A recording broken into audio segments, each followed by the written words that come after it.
Hey, what up, Social Cam? Coming to you with a quick video to talk a little bit about my thoughts today.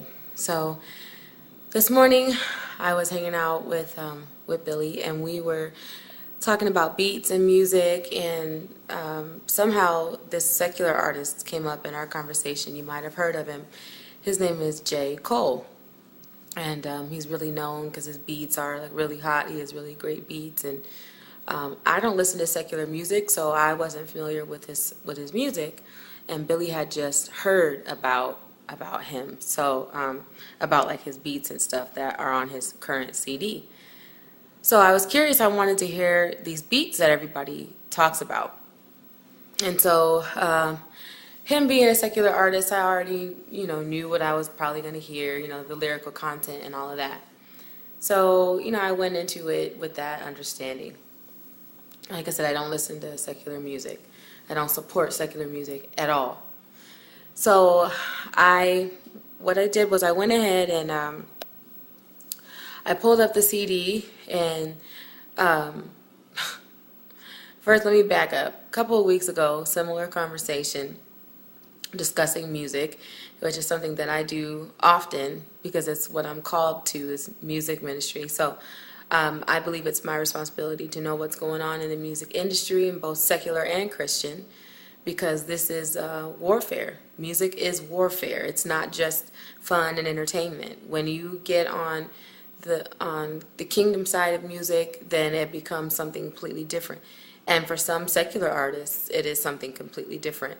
Some artists are not aware, and they don't buy into that, and they don't participate in it, in the warfare that music is, and some do. I do. I know that the music that I'm called to create is for God's glory, and it directly opposes the music that the enemy makes. Oh well. But anyway, so with that said, I went and I listened to J. Cole, checked out his CD. Like I said, let me back up a couple of weeks ago. When I was having a conversation like this before, discovered in some research that Jay-Z has a new CD out.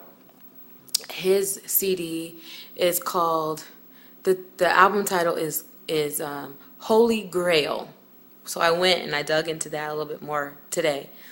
And the Holy Grail, the cup that he says something like he already drank from the Holy Grail. So basically and he says something like it's too late, and yeah, anyway. So, then I went on, I listened to a few snippets of the rest of his songs, completely had to stop listening to that because it was full of cuss words. It was a hot mess. And for some of you who might be like, oh, you was listening to that, I was on a mission. I'll put it that way. I was on a mission to see what the enemy is doing, to see what the kingdom of darkness, what the music is that they're putting out, so that I know, kind of like watching the opposite team's game tape. I'm watching, and I want to know what's going on. So I'm not scared. I'm not scared. Anyway, that's a whole nother conversation.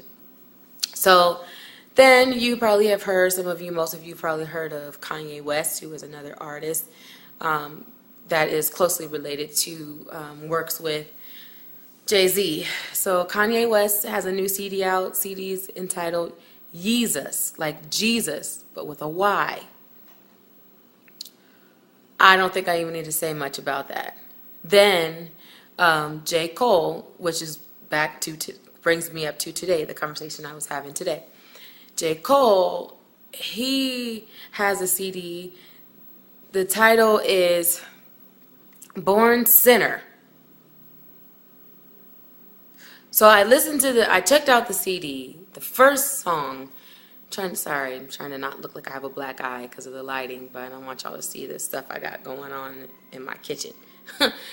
Born Sinner, okay? So with his CD, Born Sinner, the first song is Villuminati, with a V, Villuminati. I'm listening to it. He's talking about, selling his soul to the devil, and how he says, like, I want my soul back, but the devil, the devil doesn't play fair. I was like, wow. Now, J. Cole is really, really known. He's really popular for his beats because whoever he gets, he uses the sickest beats. So, I wanted to hear these beats that everybody talked about that he uses. And his beats are sick. Like, they're ridiculous. The beats are, they're just, wow, impressive. He uses a lot of really big producers on his beats. So when I caught myself, this is what I want to talk about. 5 minutes in, so stick with me. Don't leave. I was listening to this one song, and the beat was amazing. I was mesmerized. I was caught up in this beat. It was so smooth. It was like this East Coast jazzy like beat, right? So artistic, so well put together. And so I was just like, wow, yeah, when the beat is good and you're just like, you got your stank face on like, oh, and then I caught myself like, hold up. Are you even listening to what this guy is saying over this beat?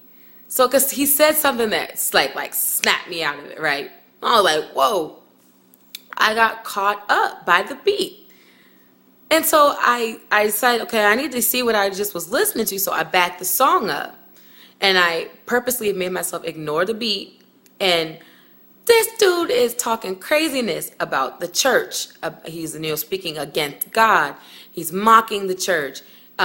He's talking about Christianity. Jesus, he's talking about how he sold his soul. How, I might join the Illuminati. How he's talking about if he had done that sooner, where would his music be? And, I know people say, well, they're just saying that for entertainment. They don't really mean it. It's just for entertainment. Why would you even play around with that? You can't say something else for entertainment. You got to play around with saying stupid stuff like, I gave my soul to the devil. Really? Like, you would go that far for entertainment? You would go that far to play around with something like that, to open yourself up. Anyway, so another thing I noticed when I was listening to J. Cole's music was he beeped out the cuss words. So there's no cussing and not even the N word, like it's beeped out. So there's no cussing, there's no N word. So seemingly it's if you don't pay close attention, seemingly it's like clean music. It's not bad. So I could easily see, this is a strategy, guys. I could easily see a young man or woman taking the CD to their parent gets caught up in the beat like I did, so you're not really paying attention. But then when you do pay attention, you notice that there's no cuss words, there's no calling each other ends, and there's no, so you're like, okay, well, this is not that bad. So then you let your child buy the CD. But they listen to the CD over and over again, so they catch the stuff that we or you as a parent didn't catch in the 15 seconds of the song that you listened to before you just wanted your child to just kind of go on and about their business. And so you let them buy the CD, or you buy it for them, or you give them money to go get it. And they listen to the song over and over again, so they catch the little stuff where he's talking about giving his life to the devil, where he's talking about that's what you have to do to be successful, where he's talking about the church, where he has a clip. One of his interludes is a clip of a TV evangelist preaching, and he's making fun of this. I mean, seriously, guys. So my point is, wake up. Point blank, period. Like Willie Moore Jr. says, flat out, guys. This is not a joke. This is not funny. This is not for fun. This is not something to take lightly. This is all-out warfare. The enemy is waging war. He has been waging war since the beginning of time, and he's using music. And there's so much that I could say about this. If you are musically gifted, choose ye this day who you will serve. Will it be God or will it be mammon? Will it be God or will it be money? Will you make kingdom music or will you make music that advances the kingdom of darkness? Will you sing kingdom music or will you sing worldly music, or both? Will you sing worldly music on a Friday night to get a check and then go and lead people in worship on Sunday? I mean, I don't get it. I don't get it. And I could say, well, I'm not judging, but the Bible, the word says that those in the church are supposed to judge others who claim Christ. Read it. It's in the Bible. So the whole only God